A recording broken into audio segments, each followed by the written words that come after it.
Swear.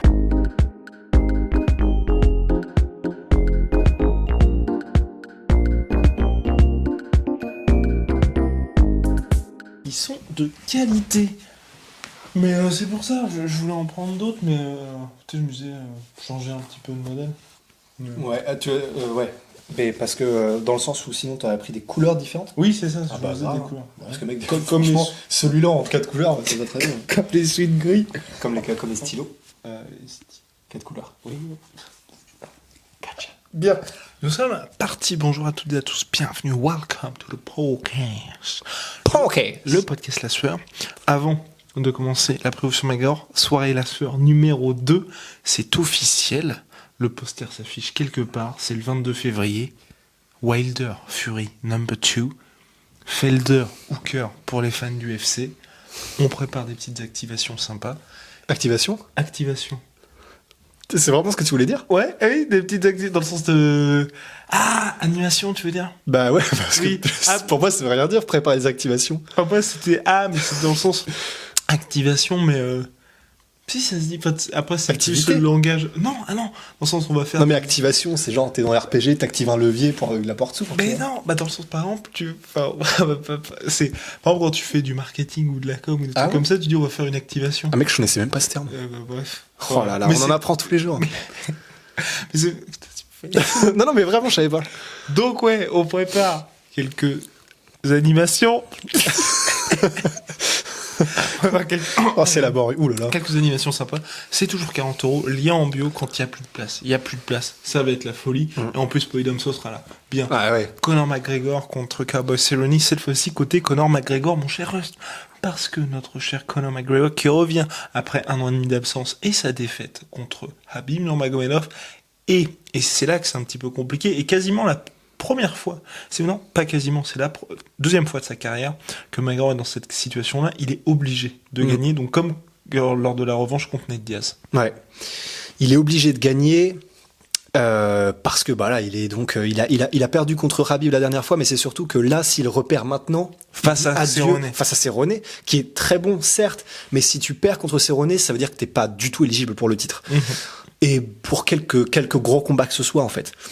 Donc s'il perd contre Cerrone, il perd absolument tout. Il a dit qu'il voulait faire une saison 2020 de dingue avec pourquoi pas Masvidal, pourquoi pas donc Cerrone d'abord, pourquoi pas Khabib, Pourquoi pas le titre welterweight? pourquoi pas le titre welterweight, il en a parlé et ça va être compliqué quand même pour le titre welterweight, mais en tout cas voilà, il se veut parti sur une saison de chasse impressionnante. Ouais. S'il perd contre Cowboy, bah il trébuche dans le barbecue avant même d'avoir commencé l'après-midi quoi. Et le pire dans tout, le plus risqué, c'est finalement une pression supplémentaire, c'est que John Kavanagh dit que c'est le meilleur Conor McGregor qu'on ait. Mais là, au-delà de ça, où bien évidemment tous les coachs le disent à chaque fois pour justement encourager leur poulain, c'est vrai que McGregor, chaque fois qu'il perd les combats, contre Nate Diaz, il avait été impeccable dans la défaite, la post-fight interview. On n'avait pas eu l'occasion d'avoir de post-fight interview après le combat contre Khabib. Mais c'est vrai que McGregor prend bien la défaite. Pas comme Dominic Cruz qui lui avait été impeccable lors de sa défaite contre Cody Garbrandt. Mais c'est vrai que c'est quelqu'un, au-delà du côté trash talker et tout, il s'est livré des analyses fines de ce qui s'est passé. Ouais. On parle de Dominic Cruz. Dominic Cruz, oui, et là McGregor aussi, parce que c'est vrai qu'avec Nate Diaz, il savait Absolument. exactement où est-ce Ouais. qu'il avait justement C'est manqué, on va dire, de justesse. Absolument. Le seul truc qui me fait peur, c'est que c'est vrai pour Nate Diaz, c'est pas vrai pour Khabib. Parce que Tout à contre fait. Khabib, il a fait aussi une analyse. Fine. Et elle a pas l'air aussi objective Ouais. et froide que celle contre Nate Diaz. Parce qu'il en est quand même venu à la conclusion qu'il dominait. Ce qui n'est pas faux. Là, les mecs se sont levés de leur chaise en faisant un salto, là.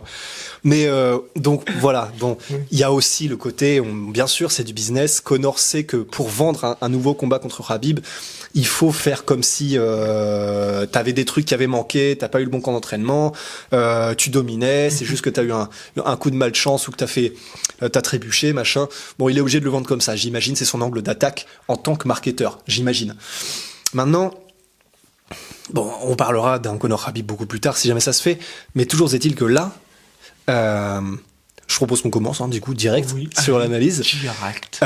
Alors, on verra dans les pronostics, on verra un peu ce qu'en pense l'équipe, mais ce qui est sûr, c'est que il apparaît quand même que les faiblesses de Cowboy Cerrone, c'est quand même là où McGregor est peut-être le meilleur. Un McGregor dans son prime, et donc je pense qu'on peut se baser sur McGregor versus Eddie Alvarez, les armes qu'il a à disposition, c'est le pire possible pour Cowboy Cerrone. Donc là, c'est un épisode sur quelles sont les armes que peut utiliser Conor. Mais en fait, au niveau du match-up, c'est très compliqué. C'est très compliqué. On sait que Cowboy Cerrone n'aime pas les gens qui lui mettent la pression et n'aime pas les gens qui frappent, surtout avec des directs et qui sont extrêmement rapides, précis et avec un bon timing. Alors, Darren Till. Certes, Darren Till, c'est une version beaucoup plus énorme de McGregor et ils n'ont pas exactement le même style. Toujours est-il que Darren Till, à la manière de McGregor, il est southpaw, il met la pression, mais plus pour te faire paniquer et te faire déclencher les attaques qu'autre chose. C'est un contre-puncher. Il peut aussi, s'il le veut, déclencher, mais on a vu tout le mal qu'avait Cowboy Cerrone à gérer un gars comme Darren Till, parce que Darren Till, on l'a dit aussi dans le podcast pour Cowboy, mais Darren Till, il est tellement affûté dans ses mouvements que lorsqu'il met par exemple un cross, donc avec sa main gauche, il va pas faire de transfert de poids complètement délirant où il se pousse vers l'avant, il met son buste, il met son machin, il donne des ouvertures. C'est le piston. C'est le piston. Et le piston à la Darren Till, McGregor, il l'a aussi rapide, si ce n'est plus. Demandez à Ivan Buchinger. Demandez à Buchinger. Et d'ailleurs, ça, c'est un autre truc aussi, c'est le fait que Cowboy n'a pas intérêt à mettre une droite, je pense. Complètement. Parce que des coups directs contre McGregor, et surtout venant de la droite quand tu es orthodoxe, c'est le move préféré de McGregor. Donc, surtout Cowboy a eu tendance à se prendre des coups quand même au cours de sa parce qu'en plus de ça... Qu'est-ce que tu fais, ce pauvre siège? Mais en plus de ça, Cowboy, il est très connu pour... Il est très bon, très varié, et il est capable de faire 45 000 coups dans une seule combinaison, demandez à Rick Story. Le problème, c'est qu'aussi, dans ces combinaisons-là, quand t'es contre un contre-puncher, il laisse aussi son menton bien dans l'air, il est très droit, et contre un mec qui peut contrer aussi aisément et aussi efficacement que McGregor, c'est vraiment, vraiment pas une bonne nouvelle. Alors, on parlait de Buchinger, il y a aussi, il l'a fait contre Alvarez, alors là, on parle même plus d'une masterclass, c'est God mode. Et plusieurs fois, au moins 2, où Alvarez est rentré et il a essayé de faire je vais essayer de pas faire de yo-yo, mais avec un jab, et ensuite il met son overhand, ou en tout cas un cross de sa main droite. Le move préféré de McGregor, c'est hop, un petit slip sur le côté, et il revient avec sa main gauche, et là il tue les mecs, vraiment il les tue. Donc déjà, ça va être compliqué à naviguer pour Cowboy, parce qu'il va savoir, et il le sait, ses entraîneurs aussi, que si jamais il s'engage en anglaise trop, il va se faire allumer. Mais allumer dans le sens, il va pas s'en relever en fait, ça va être très rapide. Et c'est là où Conor a vraiment, vraiment les chances de briller, et c'est là aussi stylistiquement, il est quand même pas mal, c'est que Conor, c'est ça. Conor, il met la pression. Conor ne s'engage pas de façon irraisonnée dans ses coups. Il est en piston, il fera pas l'erreur de Hernandez ou d'autres un peu moins expérimentés, qui est du coup de s'avancer trop, ou de se pencher vers l'avant, ou de rester trop. Conor, quand il fait du in and out, il fait du vrai in and out, c'est-à-dire entrée, poum, il met sa gauche, il ressort, entrée 1-2, il ressort. Il reste pas sur la zone où il peut se faire contrer sur un genou, où il peut se faire ensuite allumer quand il ressort. Il est trop rapide pour ça. Et donc il met la pression, il est en in and out extrêmement rapide, il choisit des angles en anglaise qui sont incroyables. Et il te met la pression de manière à ce que tu puisses pas t'installer. T'es constamment dans la panique en fait quand t'es contre Conor, parce que là où Cowboy est très fort, c'est lorsqu'il est capable de s'installer, de se mettre en confiance et d'installer son jeu. Il est 4 fois moins bon quand il est sous pression, et quand il est pas le fighter dominant dans une opposition. Ça fait beaucoup. En plus de ça, on dit très souvent que McGregor c'est surtout une gauche. Oui, c'est surtout une gauche, mais c'est pas que ça. Là, j'ai rematé toute une tripotée de combats de McGregor. On peut parler de McGregor versus Holloway, où là, sans déconner, je me souvenais vraiment pas, mais McGregor travaille en volume, en kick. C'est-à-dire qu'il va tout faire. Il va faire des oblique kicks dans les côtes. Il va faire des tips. Il va faire des front kicks. Il va faire des side kicks aux jambes. Il va tout faire. Il va te faire la totale pour que tu puisses pas t'installer. Et après, quand toi t'es un petit peu perdu et que, en gros, t'as pas réussi à installer ton rythme, t'as pas réussi à installer ta boxe, et à ce moment-là, lui, il engage. Et il engage selon ses termes, et il engage avec une vitesse et une rapidité, un timing et une précision qui font que Holloway, d'ailleurs, puisqu'on prend cet exemple, s'en est sorti. Il s'en est aussi sorti parce que, McGregor s'est blessé au deuxième round, mais il n'a pas été fini au premier round. Mais bon, c'est aussi Max Holloway, même s'il était jeune. Tout ça pour dire que, en plus d'avoir une gauche des enfers, il n'a pas que ça et il la déguise et il peut l'amener de tellement de manières que il sera. C'est surtout ça, la force. Et c'est surtout ça la force de McGregor, c'est qu'il est capable de. D'abord, il t'emmène un petit peu partout en faisant des kicks un peu. Il te cadre avec les kicks. Il te cadre avec les kicks, il te cadre avec ses superbes déplacements parce qu'il sait ce que c'est que t'es la cage. Et une fois que t'es cadré et qu'il tape dans ses selon ses termes, selon ses conditions, il envoie la gauche. Et alors oui, Cowboy, sa solution, c'est peut-être, parce que c'est le meilleur kicker, je pense, à part Aldo, mais ça n'a duré que 13 secondes, on le répète, qu'a affronté McGregor. Il a plein d'armes, mais McGregor aussi, en fait. Et le truc, c'est que, certes, c'est la spécialité de Cowboy de kicker, mais McGregor, il est capable d'en faire autant. Peut-être pas avec autant d'efficacité, parce que lui, il a la main gauche, il n'a pas besoin d'être efficace en kick autant, mais il sera pas complètement comme une biche devant des phares si Cerrone commence à engager en kick. Il peut lui répondre intelligemment et il peut aussi gêner Cowboy en kick. Et d'ailleurs, ça m'amène, je suis en monologue, je suis désolé. Pas de souci. Ça m'amène aussi parce que j'ai regardé donc les combats de Cerrone, j'ai essayé de faire un petit peu le plus que je pouvais parce que c'était tellement kiffant à son tour, regardez. Il y a aussi un combat et personne n'en parle et je comprends pas trop pourquoi, à moins que ce soit moi qui manque un truc, mais le combat Cowboy Cerrone contre Leon Edwards. Leon Edwards, c'est un southpaw. Leon Edwards, ce qu'a Leon Edwards et que n'a pas Connor, c'est le clinch. Et la dimension physique, il est plus grand, il est plus fort que Connor. Seulement, c'est un southpaw. Et ce qu'il a fait contre Cowboy, et il a mystifié Cowboy, c'est beaucoup ce que fait McGregor. Beaucoup de feintes. Donc southpaw est engagé avec des front kicks et des tips, et même des low kicks, toujours en menace de cross arrière. Il le faisait aussi, Leon Edwards. Et avec ses kicks, il a vraiment réussi à gêner Cowboy. Et là, alors, la différence aussi, c'est que Cowboy, vraiment, il était mystifié. Enfin, c'est-à-dire que, voilà, on avait affaire au Cowboy auquel on a affaire quand Cowboy perd un combat. C'est le Cowboy contre Nate Diaz, c'est le Cowboy contre... Enfin, vraiment, c'est le Cowboy à chaque fois qui ne domine pas les débats. Et où t'as l'impression que c'est finalement inévitable parce que c'est une décision qui était clairement à sens unique. Ah non, mais c'était complètement à sens unique. Et la différence, bon, bien sûr, il y a plein de différences, mais c'est aussi que Leon Edwards, quand il rentrait, en fait, il pouvait rester entré parce que lui, il saisissait et en clinch, c'était encore une masterclass. La différence, c'est que Connor, il peut in and out et après, il revient avec la gauche. Enfin, il a eu énormément de mal parce que Leon Edwards a feinté. Leon Edwards était southpaw et il l'a mis dans des situations difficiles avec ses kicks. Il a frustré Cowboy avec ses kicks avant de vraiment lui mettre la peignée en clinch et tout ça.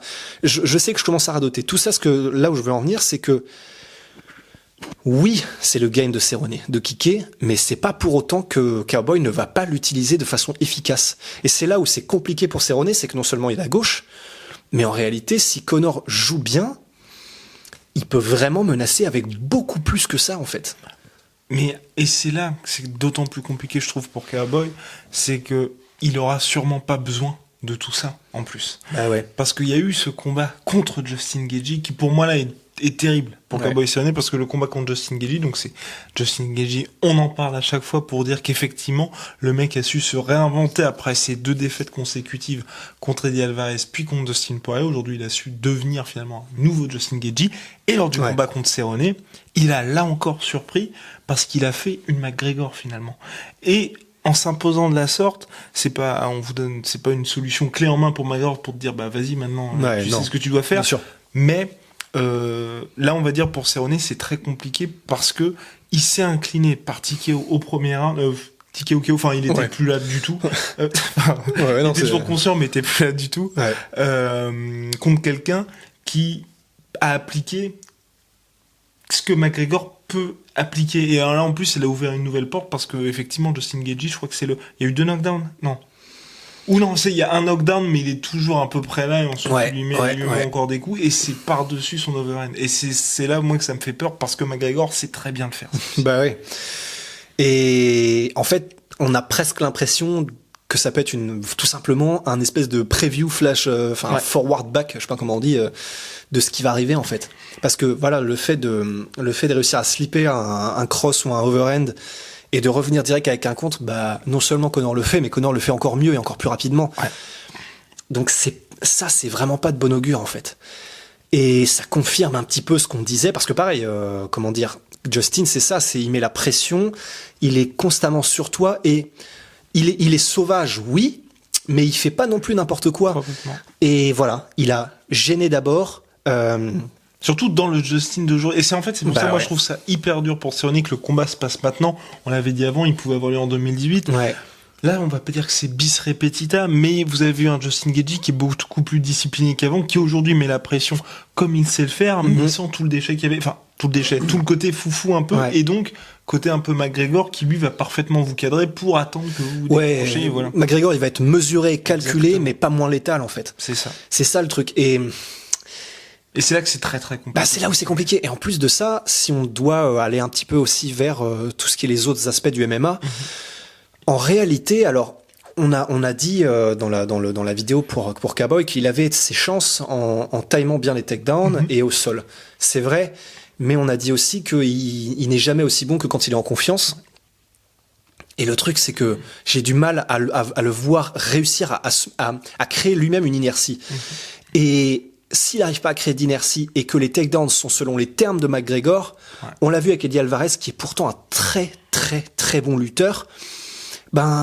Ils sont aisément stoppés en fait, les takedowns. Après, il a tenté un seul, je crois. Eddie Alvarez ? Je crois qu'il il me semble qu'il en a tenté plusieurs. Okay. Et à chaque fois, parce que j'ai regardé il y a vraiment pas longtemps et c'est pour ça. D'accord. En tout cas, il y en a. Mais je sais qu'il était celui, en tout cas, dont j'ai souvenir, il est stoppé easy. Vraiment, mais facilement, méthodiquement, mais parce que voilà, c'est McGregor qui te pousse à agir, mais généralement dans un espèce de système de panique en fait. C'est aussi surtout peut-être tu fais référence au moment où ils sont contre la cage et où là McGregor se débrouille super bien. Il y a aussi ça, ouais, c'est vrai. Mais on pouvait se dire ça va être chaud, mais et en fait non, pareil, vraiment méthodiquement, etc. Exactement. Il y a confiance et il y a aussi, et vraiment je l'amène avec confiance, même si je sais qu'on va peut-être probablement se faire call out, mais je le maintiens parce que pour moi cet objectif contre Khabib, il a arrêté plusieurs takedowns et il y a des moments où dans le premier round, premier round, il perd le premier round, mais il prend pas de dommages. Non, il prend pas de dommages et donc tout au long du combat, parce que je ne me souviens plus à quel moment ils sont, mais il y a même des moments où il arrive à arrêter les takedowns de Khabib et vraiment avec du calcul. Le troisième. Et c'est pas simplement parce que bon, entendons-nous bien, Rumble Johnson c'est aussi un super bon lutteur, mais il y a aussi le facteur athlétique. Quand Rumble Johnson arrête les takedowns de Phil Davis, il lui dit fiston, tu vois, il lui dit arrête-toi. Quand Conor arrête les takedowns de Khabib, c'est de la pure technique, vraiment. Il met bien les underhooks, il arrive à repousser les bras, il gère le positionnement de la tête, il gère son placement par rapport à Khabib pour s'en dégager. S'en dégager, c'est toujours un grand mot avec Khabib, tu t'en dégages pas vraiment. Mais en tout cas, il n'est pas été mis au sol et il n'est pas mis en danger. Sur pas mal de takedowns de Khabib. Et il y a aussi le côté, quand Conor est mis au sol, il a aussi les compétences en JJB et en grappling pour se relever et vraiment avec efficacité. Contre Khabib, par exemple, il s'est fait finir et il s'est fait finir facilement au quatrième round. Et oui, il s'est fait mettre au sol aussi à des moments vraiment facilement. Mais là où je veux en venir, c'est que on a vu hors deuxième et quatrième round, on a vu que Conor avait des vraies compétences de grappleur, d'ailleurs sur ce combat-là. Exactement. Et c'était la lutte défensive aussi. Exactement. Donc en fait, tout ça pour dire que c'est Khabib, c'est une autre dimension. C'est un demi-dieu, Khabib. Il y a les mecs qui sont bons en lutte et il y a Khabib. Donc on peut pas se baser sur il s'est fait mettre au sol et maintenir au sol par Khabib. Ça c'est normal. Tout le monde. Regarde Dustin Poirier qui est pourtant réputé bon lutteur. Exactement. La question c'est comment est-ce qu'il s'est débrouillé dans les moments où il s'est le mieux débrouillé, et la réponse c'est vraiment super bien. Au point où il s'est mieux débrouillé que quasiment tous les adversaires de Khabib. Donc voilà, on avance, mais tout ça pour dire que je le vois mal être mis au sol, parce que c'est lui qui va dicter, je pense, le combat, et qu'en plus il a une très bonne takedown de défense. Et si il est mis au sol, je le vois mal y rester. Parce qu'il a toutes les compétences pour se relever et ou neutraliser et ou au moins ne pas être mis en danger, je pense. Certes, Cerrone est un extrêmement bon grappleur. Extrêmement bon, dangereux, létal, qui est capable de constamment avancer, qui est capable de te soumettre de toutes les positions et qui est de tous les côtés. Mais voilà, Conor a démontré aussi une compétence de grappleur, que ce soit contre Nate Diaz dans le, je sais plus si c'est le second où il arrive, je sais plus si c'est une X-guard ou si c'est avec des papillons, il fait un scramble qui est quand même vraiment où il montre sur une courte durée qu'il a une très bonne compréhension de l'espace et du positionnement et de la manipulation des corps. Donc tout ça pour dire que, il faut que j'arrête de dire tout ça pour dire, mais que même si Cerrone a un avantage certain en grappling, je pense pas qu'il soit suffisamment grand, cet avantage, pour lui permettre de dominer et de soumettre Conor. Si ça se tient. Pour moi, ça se tient. Nous sommes tu vois ce que je veux dire? Moi, il y a quand même le risque quand même d'une soumission, tu vois, parce que on sait que Donald Cowboy Cerrone est opportuniste et que si jamais il y a une phase comme ça, McGregor qui essaie, je sais pas moi, de se relever, de faire tout ça, il aura cette opportunité-là, exactement. Prendre le dos, un truc... Exactement.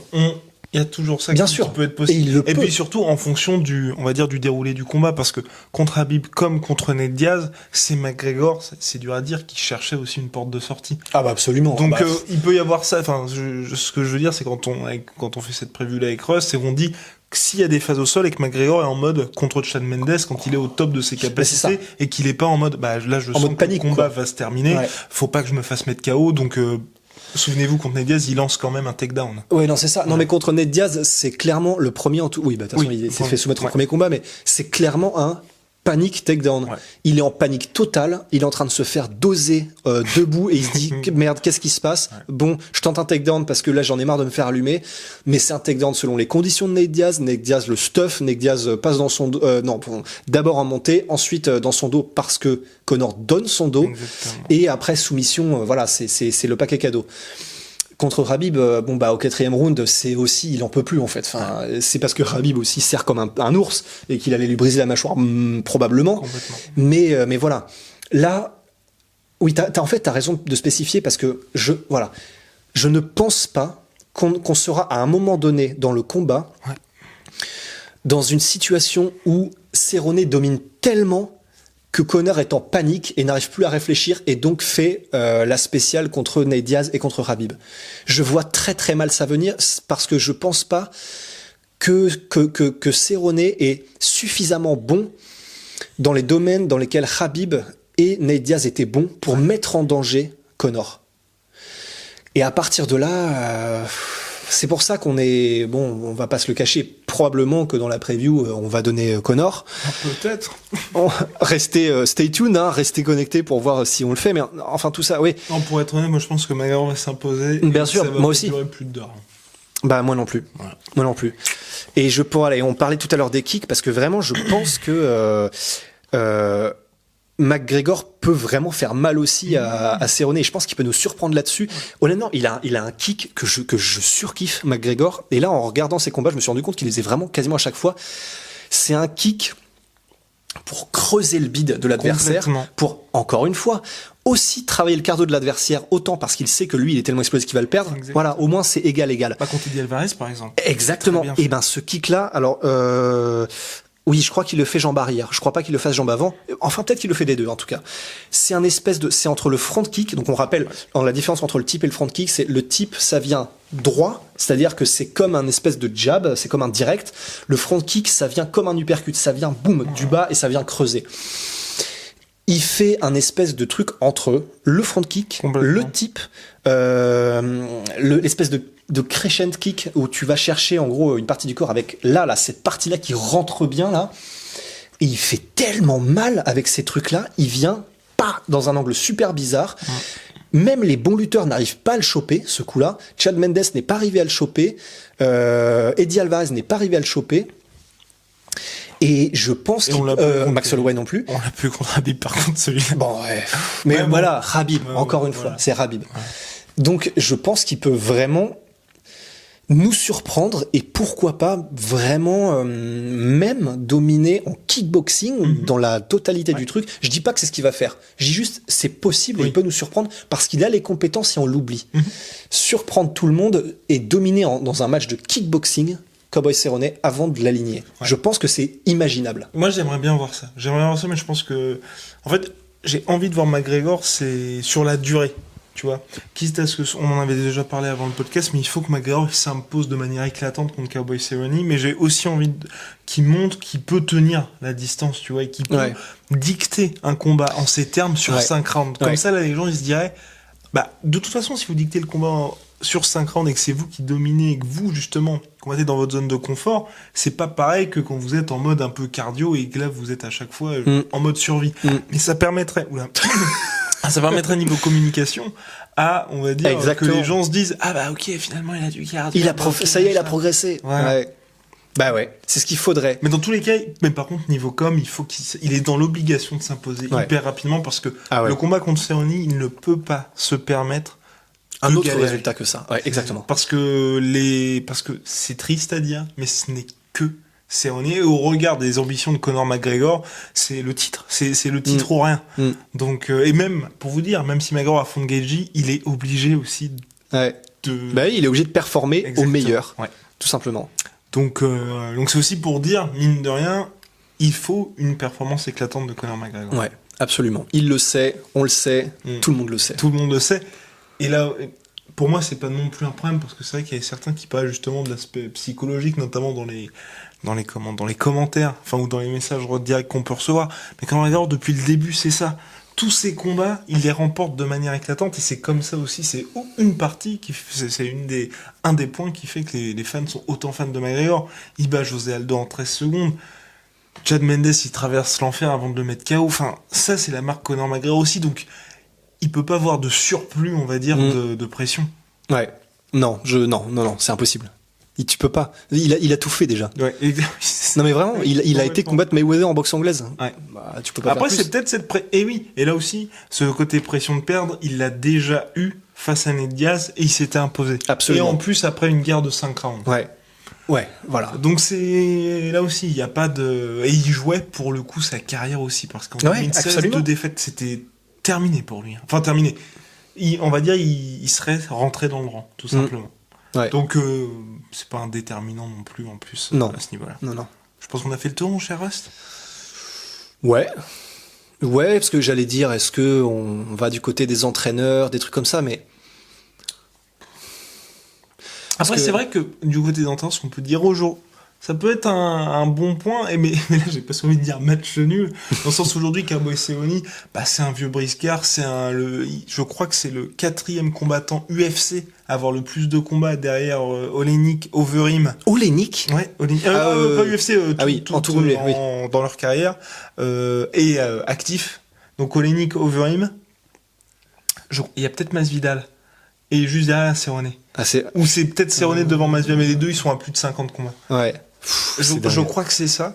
Et donc tout ça pour dire que il a une expérience ultra conséquente. Aujourd'hui, il a quasiment son propre gym. C'est même son propre gym. Oui, c'est le BMF Ranch. Exactement. Donc c'est son propre gym. Et d'un autre côté, il y a Conor McGregor, on en avait parlé, qui connaît, enfin en off bien évidemment, qui est avec son équipe depuis toujours SBG et qui est de ce que dit même son entraîneur en chef, John Kavanagh, c'est Conor McGregor qui a les clés du camion, qui dit c'est aujourd'hui que j'ai envie de m'entraîner très dur, et là ça peut éventuellement, là aussi on a 2 mecs qui sont quasiment leur head coach aujourd'hui. Ouais. Et d'ailleurs c'est un des problèmes, on peut l'évoquer, c'est vrai, on en parlait tout à l'heure. Allez, on est ensemble.